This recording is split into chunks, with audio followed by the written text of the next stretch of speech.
സ്ഥലത്ത് തന്നെയാണ് നടക്കുന്നത്. എല്ലാ 4 വർഷത്തിലൊരിക്കലായിരിക്കും സ്കൂൾ ഒളിമ്പിക്സ് നടക്കുന്നത്. 4 വർഷത്തിലൊരിക്കലായിരിക്കും ഒക്ടോബർ മാസം 18, 19, 20, 21, 22 തീയതികളിൽ എറണാകുളത്ത് വെച്ചാണ്. ഒക്ടോബർ മാസം 18, 19, 20, 21, 22 തീയതികളിൽ എറണാകുളത്ത് വെച്ചാണ്. ഒക്ടോബർ 18, 19, 20, 21, 22 18 മുതൽ 22 18, 19, 20, 21, 22 18 മുതൽ 22 വരെ. സ്കൂൾ ഒളിമ്പിക്സ് ആകുമ്പോൾ മുഴുവൻ ഇനങ്ങളും എറണാകുളത്ത് വെച്ചായിരിക്കും നടക്കുന്നത്. സ്കൂൾ ഒളിമ്പിക്സ് ആകുമ്പോൾ മുഴുവൻ ഇനങ്ങളും എറണാകുളത്ത് വെച്ചായിരിക്കും നടക്കുന്നത്. ഒരു മിനി ഒളിമ്പിക്സിന്റെ എല്ലാ പ്രൗഢഗംഭീരമായി തന്നെ മിനി ഒളിമ്പിക്സിന്റെ എല്ലാ പ്രൗഢഗംഭീരമായി തന്നെ സംസ്ഥാന സ്കൂൾ കലോത്സവം ഡിസംബർ മാസമാണ്. സംസ്ഥാന സ്കൂൾ കലോത്സവം തിരുവനന്തപുരത്ത് വെച്ചാണ് നടന്നത്. ഡിസംബർ മാസമാണ് തിരുവനന്തപുരത്ത് വെച്ചാണ് നടന്നത്. ഡേറ്റ് പറയാം, പിന്നെ പറയാം. ഡേറ്റ് പറയാം, പിന്നെ പറയാം.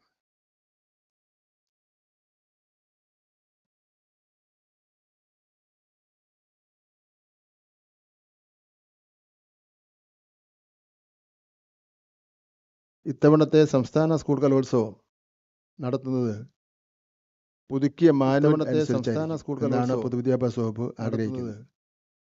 പുതുക്കിയ പ്രവർത്തനങ്ങളെല്ലാം ആരംഭിച്ചതാണ് പൊതുവിദ്യാഭ്യാസ വകുപ്പ് ആഗ്രഹിക്കുന്നത്.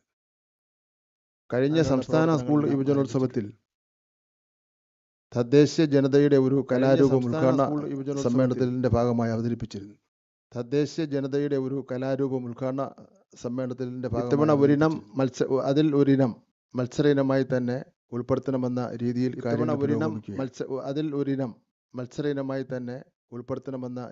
കാര്യങ്ങൾ പുരോഗമിക്കുകയാണ്.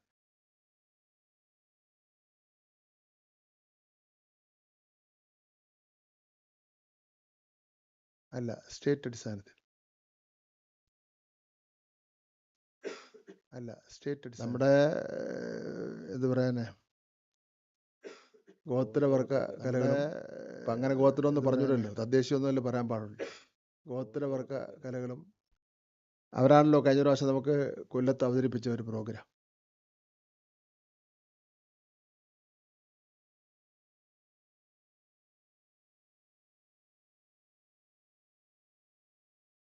നമ്മുടെ സ്പോർട്സ് ഒളിമ്പിക്സിന് പ്രത്യേക ലോഗോയും പ്രത്യേക തീമും പ്രത്യേക ഗാനവും ഒക്കെ തന്നെ ഉണ്ടായിരിക്കും. അത്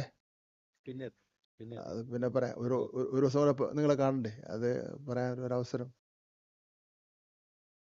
അതൊരാകാംക്ഷ നിർത്തി. നിങ്ങൾക്ക് സന്തോഷമായില്ലേ? എല്ലാം തിരുവനന്തപുരത്ത് വെച്ചല്ലേ ഇവിടെ അല്ലേ?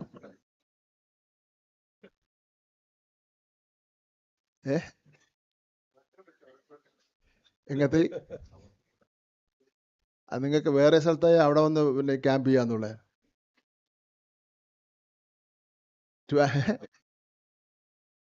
നമുക്കിനി അടുത്ത വർഷം ഒന്നും കൂടെയല്ലേ ഉള്ളു, അല്ല ഈ ഗവൺമെന്റ് തീരുന്നതിന് മുമ്പ്. അപ്പൊ അതിനിടയിലുള്ളതൊന്ന് തിരുവനന്തപുരത്താവാം.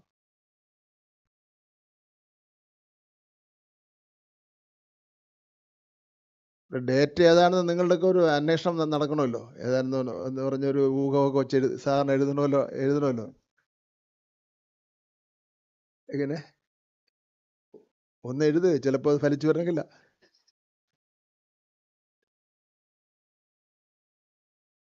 സമഗ്ര ശിക്ഷ കേരളത്തിന്റെ കുറച്ച് പ്രോഗ്രാം എന്ന് പറയുകയാണ്, വളരെ പ്രധാനപ്പെട്ടതാണ്.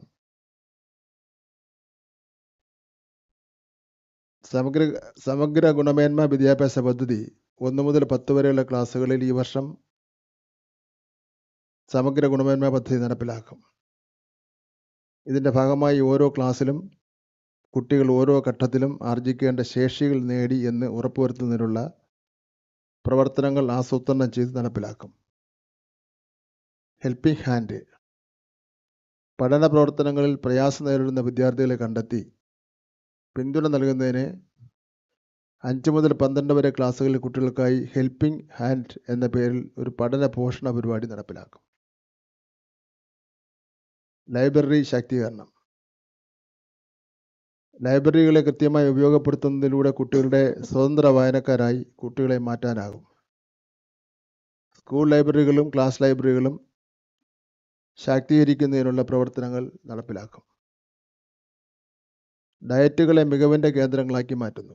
സംസ്ഥാനത്തെ 14 ഡയറ്റുകളെയും 5 വർഷം കൊണ്ട് മികവിൻ്റെ കേന്ദ്രങ്ങളാക്കി മാറ്റും. ഈ വർഷം പാലക്കാട്, തൃശ്ശൂർ, ഇടുക്കി എന്നീ 3 ഡയറ്റുകളെ മികവിൻ്റെ കേന്ദ്രങ്ങളാക്കി മാറ്റുന്ന പ്രവർത്തനങ്ങൾ ആരംഭിക്കും. ഈ 3 ഡയറ്റുകളെയും മികവിൻ്റെ കേന്ദ്രങ്ങളാക്കി മാറ്റുന്നതിന് ആകെ 21,44,00,000 രൂപ ചെലവഴിക്കും. Model autism complex. സംസ്ഥാനത്തെ 14 ജില്ലകളിലും ഓരോ മോഡൽ ഓട്ടിസം കോംപ്ലക്സ് ആരംഭിക്കും.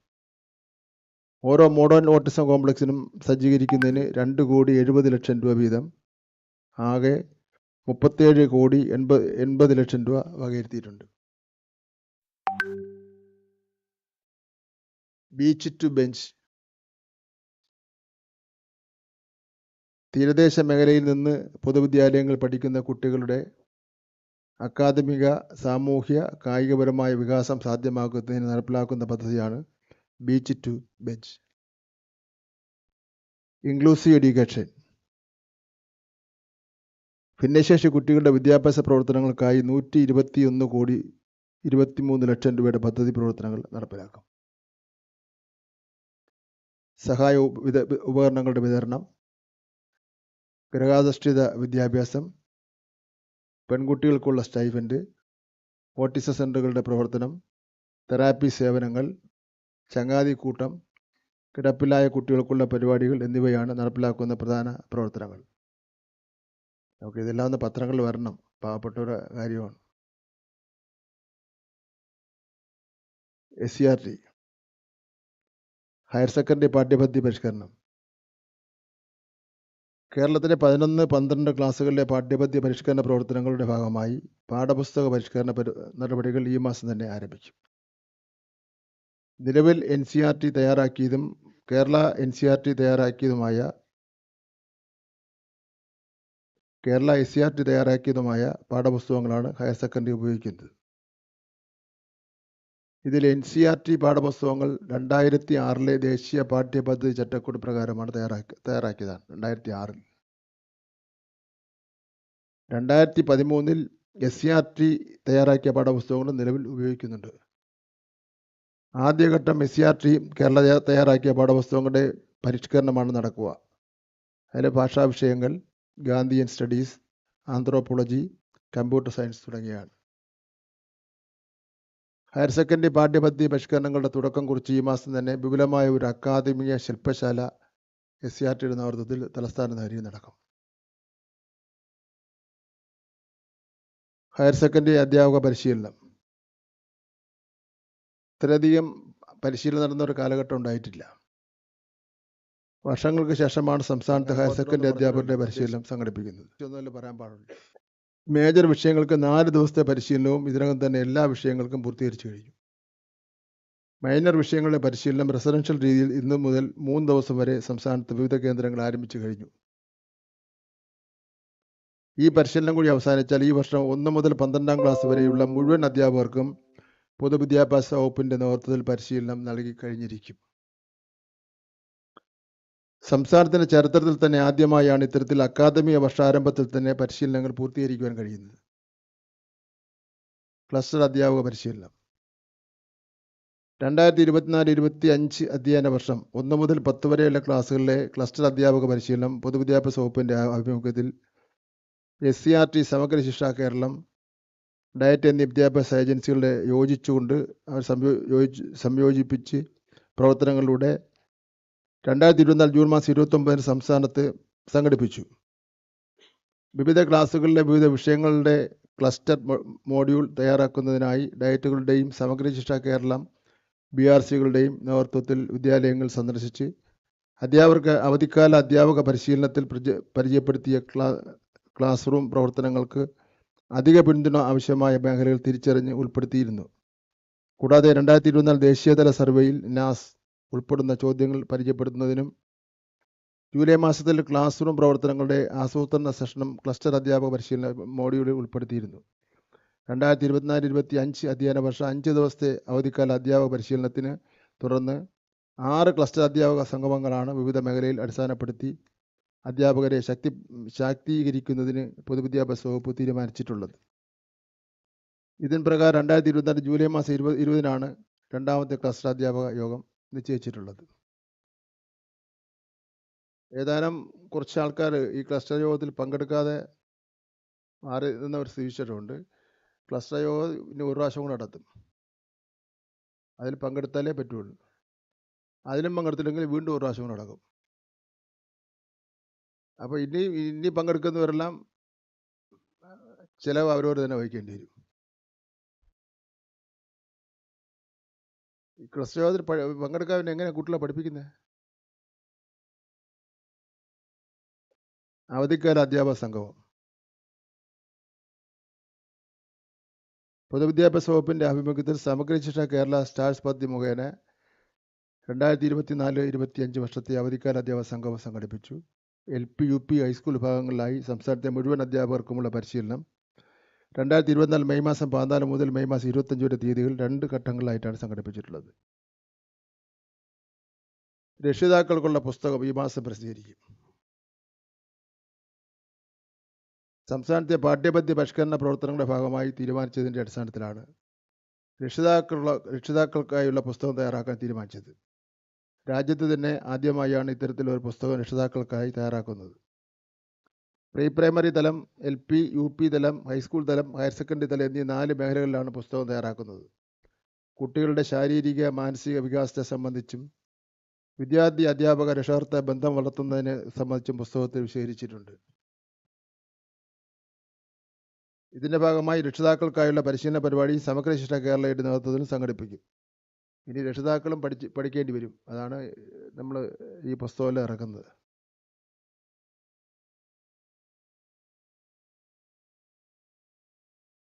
(2024) പ്രസിദ്ധീകരിച്ച 1, 3, 5, 7, 9 ക്ലാസ്സുകളിലെ പാഠപുസ്തകങ്ങളെക്കുറിച്ചുള്ള ഫീൽഡ് തല റിവ്യൂ നടത്തും. പാഠ്യപദ്ധതി പരിഷ്കരണ പ്രവർത്തനങ്ങളുടെ ഭാഗമായി തയ്യാറാക്കിയ 1, 3, 5, 7, 9 ക്ലാസ്സുകളിലെ പുതിയ പാഠപുസ്തകങ്ങൾ കൃത്യസമയത്ത് തന്നെ വിദ്യാലയങ്ങളിൽ എത്തിക്കുകയും കുട്ടികളവ പഠിച്ച് തുടങ്ങുകയും ചെയ്തിട്ടുണ്ട്.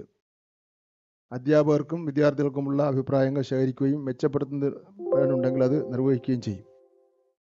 ഓരോ വർഷവും പാഠഭാഗങ്ങളിൽ കാലാനുസൃതമായ മാറ്റം വരുത്താനാണ് പൊതുവിദ്യാഭ്യാസ വകുപ്പ് തീരുമാനിച്ചിട്ടുള്ളത്. ഓരോ നിമിഷവും കാര്യങ്ങൾ മാറിക്കൊണ്ടിരിക്കുകയല്ലേ. ഇവിടെ എത്ര വർഷക്കാലം കഴിഞ്ഞിട്ടാണ് ഇതിൻ്റെ പാഠപുസ്തകങ്ങളെല്ലാം ഒന്നൊന്ന് പുതുക്കുന്നത്. സ്പോർട്സ് വിദ്യാലയങ്ങളിൽ പ്രത്യേക പാഠ്യപദ്ധതി അതൊരു പ്രധാനപ്പെട്ട കാര്യമാണ്. സ്പോർട്സ് സ്കൂളുകളിൽ പ്രത്യേക പാഠ്യപദ്ധതി. സംസ്ഥാനത്ത് പ്രവർത്തിക്കുന്ന സ്പോർട്സ് വിദ്യാലയങ്ങൾക്കായി പ്രത്യേക പാഠ്യപദ്ധതിക്ക് രൂപം നൽകും. നവകേരള സദസ്സിൻ്റെ ഭാഗമായി ഉയർന്നു വന്ന നിർദ്ദേശത്തിൻ്റെ കൂടി അടിസ്ഥാനത്തിലാണ് ഈ തീരുമാനം. പൊതുവിദ്യാഭ്യാസ വകുപ്പ് കായിക വകുപ്പിൻ്റെ സഹകരണത്തോടു കൂടിയാണ് ഈ പ്രവർത്തനം നടത്തുന്നത്. ഇൻക്ലൂസീവ് സ്പോർട്സ് മാനുവൽ ഭിന്നശേഷി കുട്ടികളെ സ്പോർട്സ് മേഖലയിലും കൈപിടിച്ചു ഉയർത്തുന്നതിന് വേണ്ടി പൊതുവിദ്യാഭ്യാസ വകുപ്പ് ഇൻക്ലൂസീവ് സ്പോർട്സ് മാനുവൽ രൂപീകരിച്ചു. രാജ്യത്ത് ആദ്യമായിട്ടാണ് ഇത്തരത്തിലൊരു ഡോക്യുമെൻ്റ് തയ്യാറാക്കുന്നത്. ഇതിൻ്റെ ഭാഗമായുള്ള മത്സരങ്ങൾ ഈ വർഷം തന്നെ നടത്തുന്നതിന് നടപടികൾ സ്വീകരിച്ചു വരികയാണ്. കൈറ്റ് കേരള പൊതുവിദ്യാഭ്യാസ വകുപ്പിൻ്റെ സാങ്കേതിക കാര്യങ്ങളുടെ ചുമതലയുള്ള കൈറ്റ് വഴി ശ്രദ്ധേയമായ നിരവധി പരിപാടികൾ കഴിഞ്ഞ വർഷം നടപ്പിലാക്കുകയുണ്ടായി. 2023 യുനെസ്കോ പ്രസിദ്ധീകരിച്ച ഗ്ലോബൽ എഡ്യൂക്കേഷൻ മോണിറ്ററിംഗ് റിപ്പോർട്ടിൽ കേരളത്തിലെ സ്വതന്ത്ര സോഫ്റ്റ്വെയർ അടിസ്ഥാനമാക്കി കൈറ്റിൻ്റെ നേതൃത്വം നടത്തിയ ഡിജിറ്റൽ വിദ്യാഭ്യാസ പ്രവർത്തനങ്ങൾ അന്താരാഷ്ട്ര മാതൃകയായി റിപ്പോർട്ട് ചെയ്തു നമ്മുടെ മാധ്യമങ്ങളെല്ലാം വന്ന കാര്യമാണ്. ഹൈടെക് ക്ലാസ് മുറികളുടെ ഫലപ്രദമായ ഉപയോഗം ഉറപ്പാക്കുവാൻ സമഗ്ര പ്ലസ് ഡിജിറ്റൽ പോർട്ടൽ ഈ മാസം മുതൽ നമ്മുടെ ക്ലാസ് മുറികളിൽ പ്രയോജനപ്പെടുത്തും.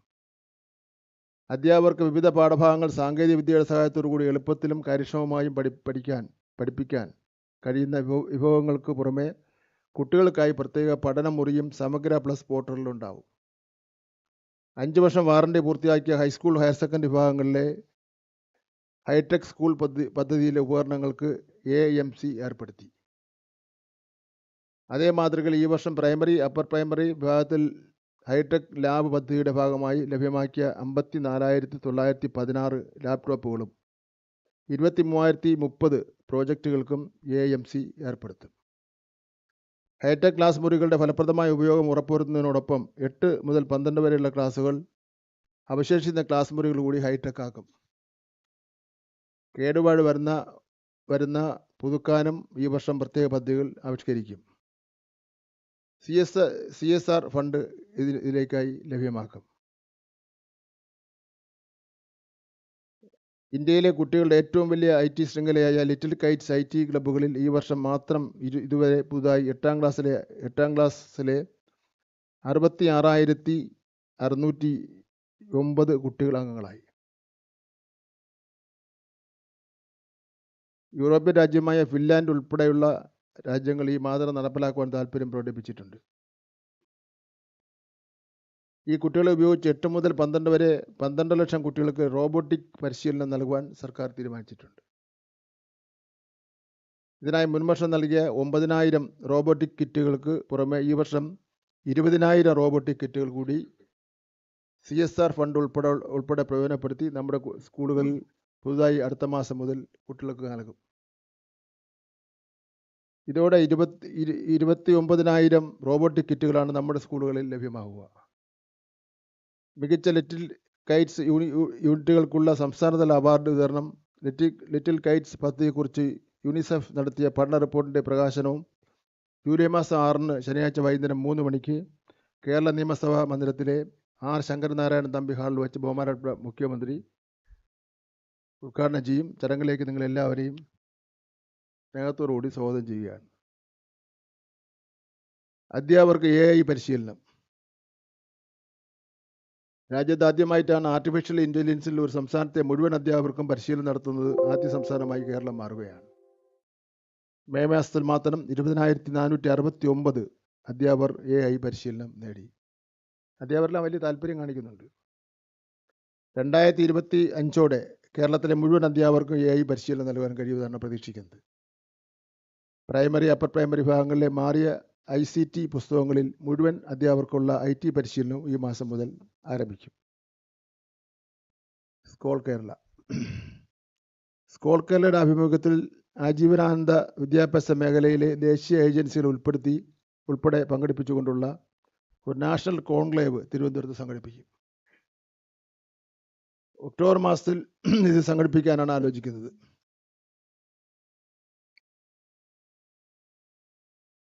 നിലവിൽ സ്കോൾ കേരളയുടെ അക്കാദമിയുമായി നവീകരിക്കുന്നതിനുള്ള പ്രവർത്തനങ്ങളുടെ ഭാഗമായിട്ടാണ് നാഷണൽ കോൺക്ലേവ് സംഘടിപ്പിക്കുന്നത്. Overseas development and employment promotion consultant UDEPC തൊഴിൽ വകുപ്പിന് കീഴിലുള്ള തൊഴിൽ വകുപ്പും കൂടെ എനിക്കുള്ള വകുപ്പാണ്. തൊഴിൽ വകുപ്പിന് കീഴിലുള്ള പ്രവാസി നിയമന സ്ഥാപനമാണ് overseas development and employment promotion consultant എന്ന UDEPC. ഗൾഫ് രാജ്യങ്ങളായ Saudi Arabia, UAE, Oman, Qatar തുടങ്ങിയ രാജ്യങ്ങളിലേക്കും യൂറോപ്യൻ രാജ്യങ്ങളായ യുണൈറ്റഡ് കിങ്ഡം, അയർലൻഡ് എന്നിവിടങ്ങളിലേക്കുമാണ് സാധാരണ UDEPC റിക്രൂട്ട്മെൻറ്റ് നടത്തി വരുന്നത്. ഈ സർക്കാർ നിലവിൽ വന്നതിന് ശേഷം ഇത് ജർമ്മനി, ബെൽജിയം, ഉസ്ബെക്കിസ്ഥാൻ, തുർക്കി, സിംഗപ്പൂർ, ഓസ്ട്രേലിയ എന്നീ രാജ്യങ്ങളിലേക്ക് വ്യാപിപ്പിച്ചു. ഇന്ത്യയിലെ പ്രത്യേകിച്ച് കേരളത്തിലെ വിദ്യാർത്ഥികൾക്ക് USA, Canada, Australia, UK, New Zealand, check തുടങ്ങിയ രാജ്യങ്ങളിൽ പഠിച്ച് ഉന്നത ബിരുദവും ബിരുദാനന്തര ബിരുദവും കൈവശമാക്കുന്നതിന് സ്റ്റഡി അബ്രോഡ് പദ്ധതി നടപ്പിലാക്കി. കേരളത്തിലെ വിവിധ ജില്ലകളിൽ ഇൻ്റർനാഷണൽ എഡ്യൂക്കേഷൻ എക്സ്പോ സംഘടിപ്പിച്ചു. പട്ടികജാതി പട്ടികവർഗ വിഭാഗത്തിൽപ്പെട്ട വിദ്യാർത്ഥികൾക്ക് പട്ടികജാതി പട്ടികവർഗ വികസന വകുപ്പുമായി ചേർന്ന് ഉന്നതി സ്കോളർഷിപ്പ് ഫോർ ഓവർസീസ് സ്റ്റഡീസ് എന്ന പദ്ധതി നടപ്പിലാക്കി. ഈ പദ്ധതിയിലൂടെ വർഷം തോറും 310 വിദ്യാർത്ഥികൾക്ക് സ്കോളർഷിപ്പ് നൽകും. വിദ്യാർത്ഥികളുടെ കുടുംബ വാർഷിക വരുമാനത്തിന് അനുസൃതമായി 25 ലക്ഷം രൂപ വരെയാണ് സ്കോളർഷിപ്പ് നൽകുക.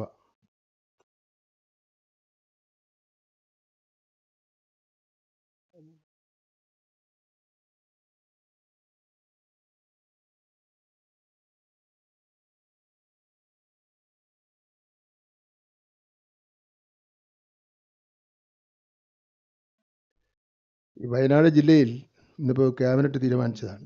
കിട്ടിയോ? പ്രസ് റിലീസ് കിട്ടിയോ നോക്കട്ടെ. ഈ വയനാട് ജില്ലയിൽ UP വിഭാഗം ഇല്ലാതെ പ്രവർത്തിച്ചു വരുന്ന GHS Athirattukunnu, GHS Valavayal, GHS Pulinjal എന്നീ 3 സ്കൂളുകളിൽ സംരക്ഷിത അധ്യാപകർ, SSK വോളണ്ടിയർമാർ എന്നിവരുടെ സേവനം പ്രയോജനപ്പെടുത്തി ബ്രിഡ്ജ് കോഴ്സ് എന്ന നിലയിൽ 2024-25 വർഷത്തിൽ 5ാം ക്ലാസ്സും തുടർ വർഷങ്ങളിൽ 6-7 ക്ലാസ്സുകളും ആരംഭിക്കുന്നതിന് ഇന്നത്തെ ക്യാബിനറ്റ് യോഗം തീരുമാനിച്ചിട്ടുണ്ട്.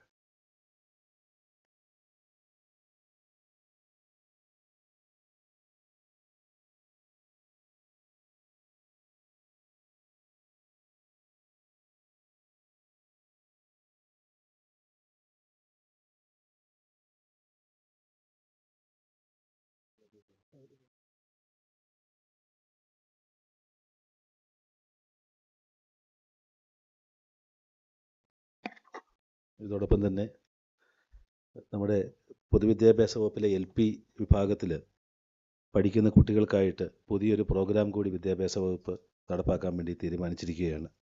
നിലവിൽ കുട്ടികൾ പഠിക്കുന്നത് വൈജ്ഞാനികം, ഭാഷാപരവും സാമൂഹികവും വൈകാരികവുമായിട്ടുള്ള തലങ്ങളിൽ അടിസ്ഥാനപ്പെടുത്തിയുള്ള കരിക്കുലമാണ് നമ്മൾ ഫോളോ ചെയ്തു വരുന്നത്.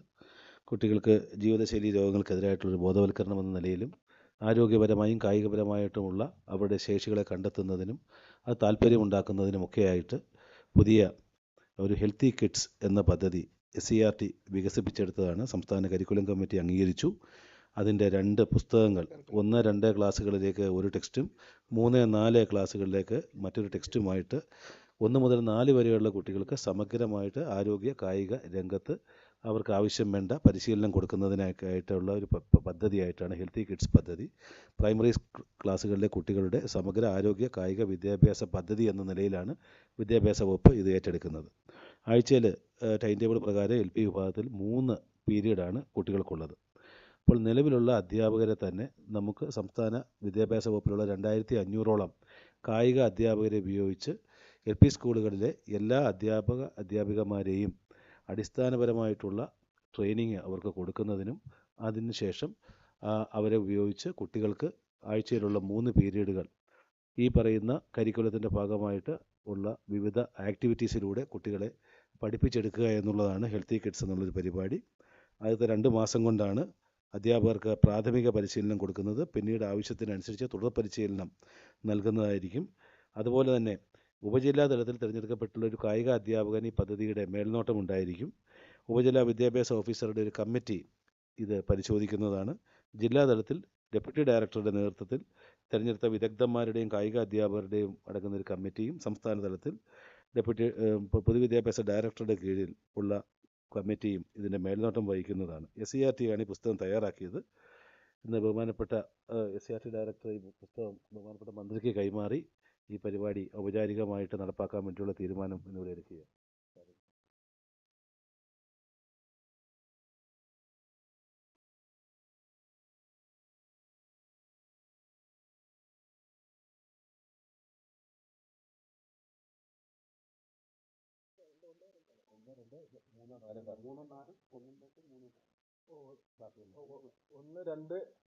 ഓരോ പ്രത്യേകം എല്ലാവർക്കും എൻ്റെ കോപ്പി തരാം.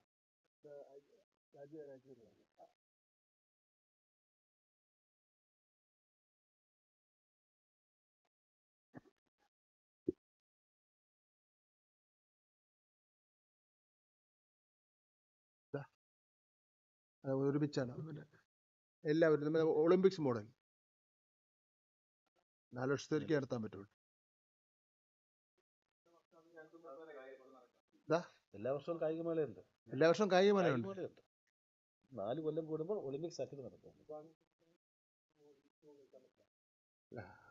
ഇപ്പം അല്ല, ഒളിമ്പിക്സിൽ പങ്കെടുക്കാൻ പറ്റില്ലെന്ന് വെച്ചാൽ എല്ലാവർക്കും പങ്കെടുക്കാം. നമ്മളത് ഈ എത്ര ഇനങ്ങളാണുള്ളത്? ആകെ 41 ഇനങ്ങളാണുള്ളത്. അതിൽ ഏറ്റവും പ്രധാനപ്പെട്ട ഇനങ്ങൾ നമുക്ക് 24 എണ്ണമാണുള്ളത്. ഞങ്ങളിപ്പോൾ 24 എണ്ണം എന്നുള്ള ഇനങ്ങളിലാണ് ഇപ്പോൾ ഈ 5 ദിവസം കൊണ്ട് എറണാകുളത്ത് ഒരു ഒളിമ്പിക്സ് മേളയായിട്ട് നടത്തുന്നത്. പക്ഷേ കുറച്ച് ഐറ്റം കൂടി നമുക്ക് അതിനകത്ത് ഉൾപ്പെടുത്താൻ കഴിയും എന്നുള്ളതാണ് മനസ്സിലാക്കുന്നത്. ഇത് നടത്തുന്നത് അതിപ്പം അത് ഒരുമിച്ചായിരിക്കും. ഒരു ജില്ലയിൽ ഒരു പ്രാവശ്യം അങ്ങനെ നടത്തി ഒന്ന് ഒരു പരീക്ഷാർത്ഥം നോക്കുക, എന്നിട്ട് നമുക്ക് നോക്കാം.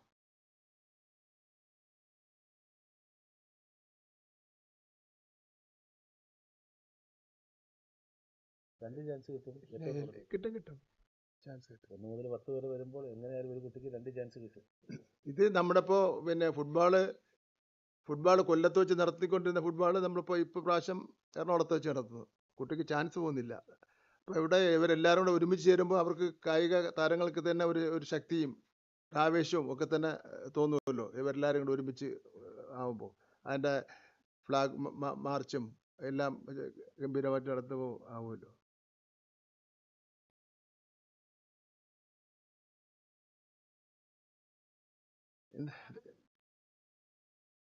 നടത്താറുണ്ട്.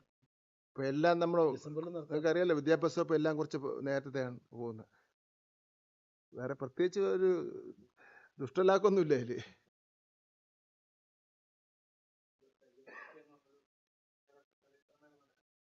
ഡിസംബറിലാണോ? ഡിസംബർ 14-ാം തീയതിയാണ്.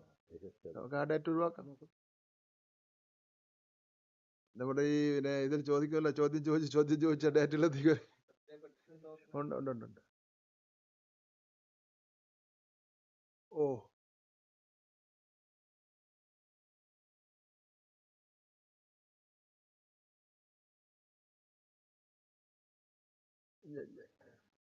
ഞാൻ അതിൻ്റെ ഡീറ്റെയിൽസ് എടുത്തുകൊണ്ടിരിക്കുക. ഞാൻ നാളെ അസംബ്ലിയിൽ ക്വസ്റ്റ്യനും ഉണ്ട്, ഫസ്റ്റ് ക്വസ്റ്റ്യനും ഉണ്ട്.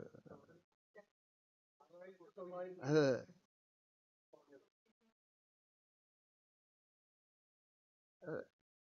അത് അസംബ്ലിയിൽ പറയുന്ന ക്വസ്റ്റ്യൻ കിട്ടിയിട്ടുണ്ടെങ്കിൽ നിങ്ങൾ കൊടുത്തോളൂ, കുഴപ്പമില്ല. അല്ല, അത് നോക്കണം. നോക്കിപ്പം എൻ്റെ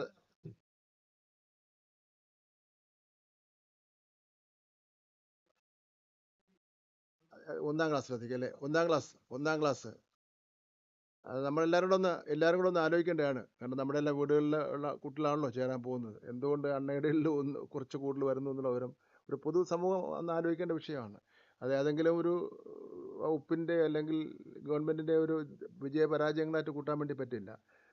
നമുക്ക് നോക്കണം എന്താ അതിലുണ്ടാകുന്നത് എന്നുള്ള വിവരം.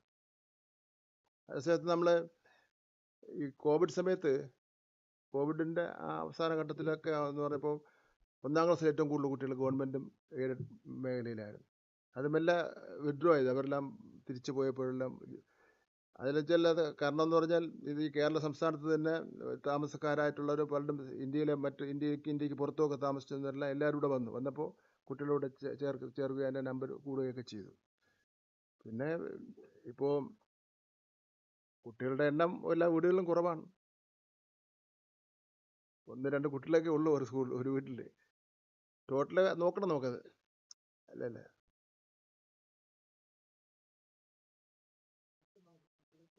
അതൊരു നോക്കേണ്ട തന്നെ. എന്തായാലും അത് പിന്നെ ഗൗരവമായിട്ട് കാണുന്നുണ്ട് നമ്മൾ. കാരണം നമ്മൾ ഒരു പരിശോധന എന്ന് പറഞ്ഞ് മാത്രം അവസാനിപ്പിച്ചുകൊണ്ട് കാര്യമില്ല. എന്തുകൊണ്ടാണെന്നുള്ള സംബന്ധിച്ചിടത്തോളം ഒരു ശാസ്ത്രീയമായി തന്നെ ഒരു പഠനം ആ കാര്യത്തിൽ ആവശ്യമാണ്. ഓ,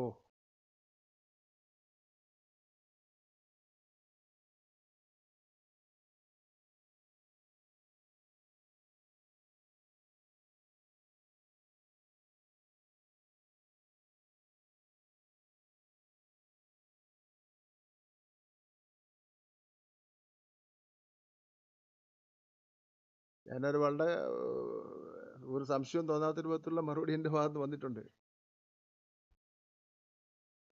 അല്ലാതെ അയാൾക്ക് പനിയായിട്ട് കിടക്കുകയാണ്, സുഖമില്ല. 2-3 ദിവസം എൻ്റെ അടുത്താണ് ഇരിക്കുന്നത്. 2-3 ദിവസമായിട്ട് അസംബ്ലിക്കിലും വരുന്നില്ല, പിന്നെ ക്യാബിനറ്റിലും ഇല്ലായിരുന്നു. എല്ലാവരും പറയുന്നത് എന്നെ പേടിച്ച് വരാത്തെന്നാണ് പറയുന്നത്. അല്ല, ശരിക്കും പനിയായിട്ട് കിടക്കുകയാണ് കേട്ടോ. സാജി ചെറിയനെ സാധാരണ ഇതുപോലെ എന്തെങ്കിലും തെറ്റ് പറ്റിയാലും തിരുത്തുന്ന ആളാണല്ലോ. മുമ്പും അങ്ങനെയാണല്ലോ. മുമ്പ് അതിൻ്റെ മേൽ ഒരുപാട് ത്യാഗാനുഭവിച്ചിട്ട് ആളാണല്ലോ. അതുകൊണ്ട് നമ്മളൊരു സൗജന്യം കൊടുക്കുകയൊക്കെ. ഒരു ശുദ്ധ മനസ്സുകൊണ്ടങ്ങ് ഇങ്ങനെ ആവശ്യം കൊണ്ട് പറയുമ്പോൾ അങ്ങ് പറഞ്ഞു പോകുന്നതാണ്. സത്യമൊന്നുമല്ല. ഞാൻ 1 മണിയായി. ഓ,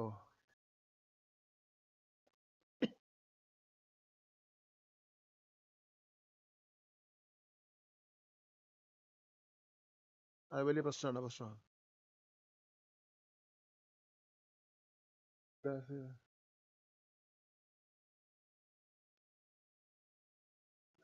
നിലയിലെ വിദ്യാർത്ഥിയുടെ ടൈറ്റിലുകളാണ് നമ്മൾ പരിഷ്കരിക്കാൻ തുടങ്ങുന്നത്.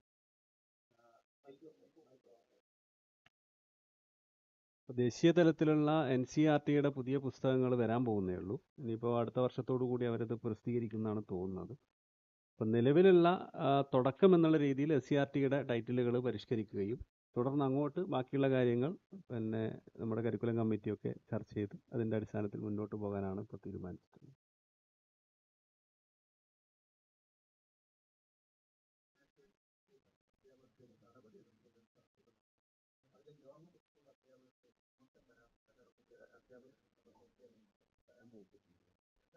അത് പിന്നെ ആ സർക്കിളിൽ ഞാൻ ഡയറക്ഷൻ കൊടുത്ത് തന്നെ പിൻവലിച്ചിട്ടുണ്ട്.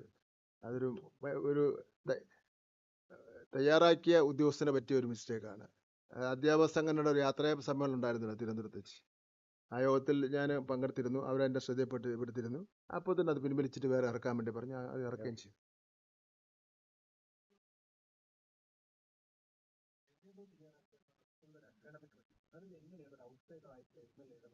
ഇല്ല, അത് MLA അങ്ങനെ ഇടപെട്ടിട്ടില്ല.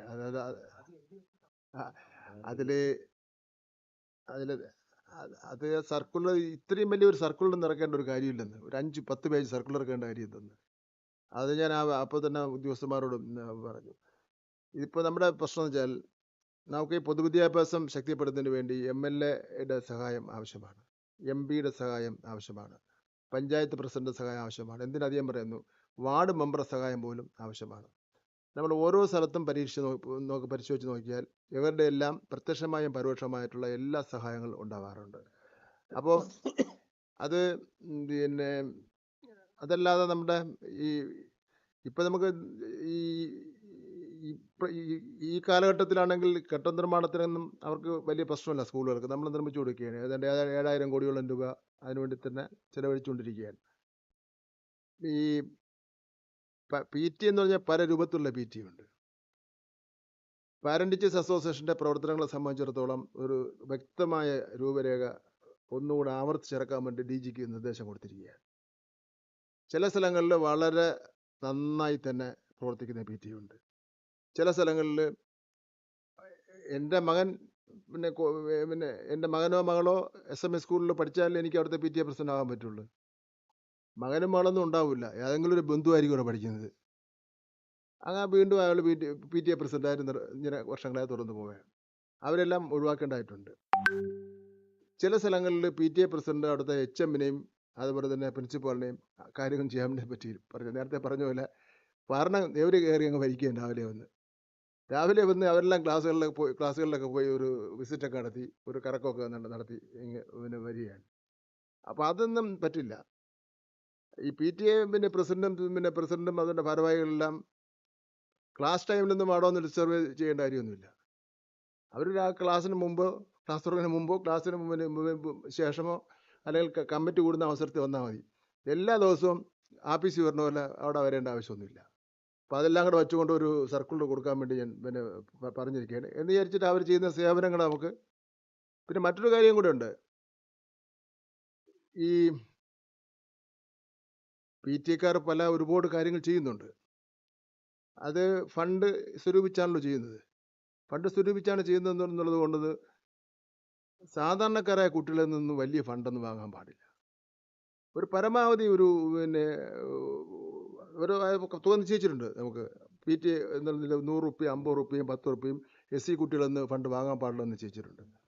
ഇത് ചെല്ലുമ്പോൾ തന്നെ 20,000 രൂപ 10,000 രൂപ കൊടുക്കാൻ പറഞ്ഞാൽ ഈ പാവങ്ങൾ എവിടെ നിന്ന് കൊടുക്കും? കൊടുത്തില്ലെങ്കിൽ അഡ്മിഷൻ ഇല്ലെന്ന് പറയുക. എൻ്റെ ശ്രദ്ധയിൽപ്പെട്ടിട്ടുണ്ട്. ഞാൻ അതിന് ശ്രദ്ധയിൽപ്പെട്ടിട്ടുണ്ട്. അതുകൊണ്ടാണല്ലോ ഞാൻ പറയുന്നത്. പരസ്യമായിട്ട് പറഞ്ഞാലേ നിർത്തുള്ളൂ. അപ്പോൾ എന്താ ഇത് ചെല്ലുന്ന രക്ഷകർത്താക്കളെ പാവങ്ങൾ എന്താ അഡ്മിഷൻ കിട്ടില്ലെന്ന് വിചാരിച്ചിട്ട് എവിടുന്നെങ്കിലും കടം വാങ്ങി പലിശക്ക് എടുത്തോ ലോൺ എടുത്തോ ഒക്കെ കൊണ്ട് കൊടുക്കുന്ന സ്ഥിതിവിശേഷമുണ്ട്. അപ്പം അത് ഒഴിവാക്കേണ്ടതായിട്ടുണ്ട്. പി ടി വേറെ ഏതെങ്കിലും പിന്നെ വഴി കണ്ടുപിടിച്ചിട്ട് ഫണ്ട് പിരിക്കുക എന്നല്ല, കുട്ടികളെ നിർബന്ധിച്ച് കുട്ടികളെന്ന് പൈസ പിരിക്കുക എന്ന രീതി ശരിയല്ല.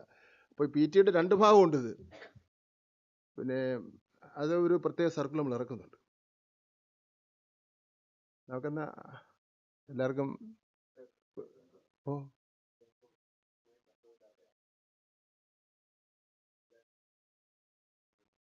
ഓ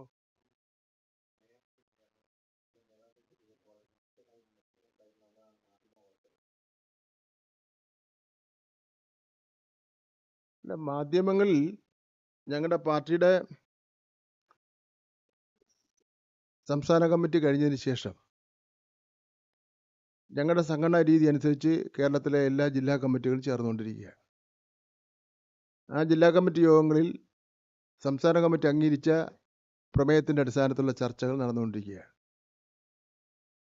പരാജയപ്പെടുമ്പോഴാണല്ലോ ചർച്ച കൂടുതലായിട്ട് വരുന്നത്.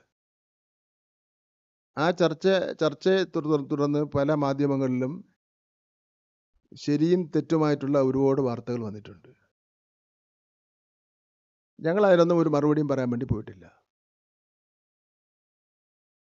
ചില മാധ്യമങ്ങൾ ബോധപൂർവം ഇടതുപക്ഷത്തിന് ഏതാണ്ട് പ്രത്യേകിച്ച് സി പി എമ്മിൻ്റെ ചില പ്രധാനപ്പെട്ട നേതാക്കന്മാരെ ഒന്ന് റെഡിയാക്കിയാലേ മതിയാവൂ എന്നുള്ള നിലയിൽ എഴുതുന്നുണ്ട്. ഞങ്ങൾക്ക് അവരോടൊന്നും യാതൊരു വിരോധമില്ല.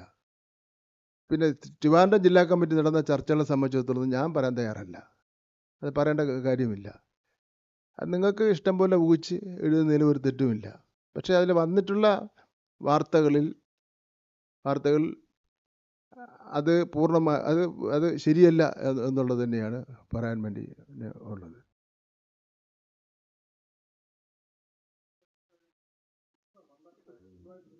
ഓ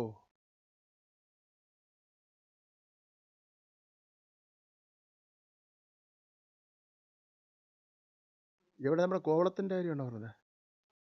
അതെ അതെ, വെള്ളാർ മുതൽ അതെ അതെ.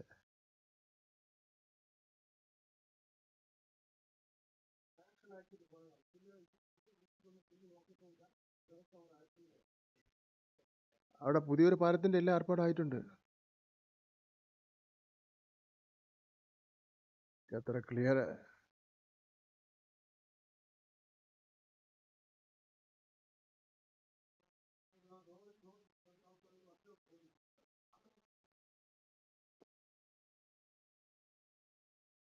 നോക്കണം എവിടെ ആയാലും അവിടെയാണോ താമസിക്കുന്നത്?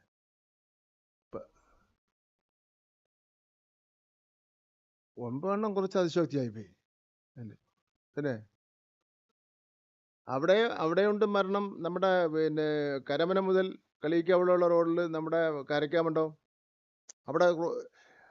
അവിടുത്തെ ആൾക്കാരുടെ ആവശ്യം എന്ന് പറഞ്ഞാൽ ഇപ്പം പിന്നെ ഈ റെയിലിങ്സ് മാറ്റിയിട്ട് പിന്നെ ക്രോസ് ചെയ്യാനുള്ള അനുവാദം കൊടുക്കണം എന്നുള്ളതാണ്. വാഹനങ്ങൾ വരുന്നത് വല്ലാത്ത സ്പീഡിലാണ് വരുന്നത്. ഞാൻ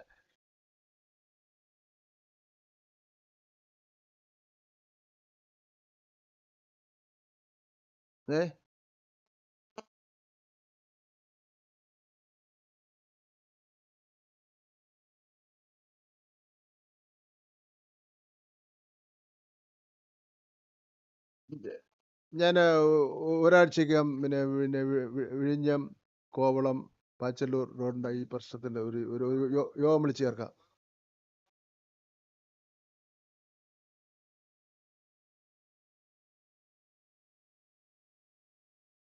അതവിടെ പിന്നെ കാശ് ഉള്ളതുകൊണ്ട് വേറെ തിരിച്ചു പോകുന്നു. നമുക്ക് നോക്കാം, പരിശ്രമിക്കാം.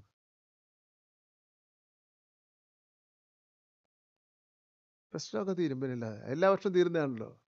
എല്ലാ വർഷവും തീരുന്നത്. അവരെല്ലാവരും വലിയ ഹാപ്പിയിലാണ്.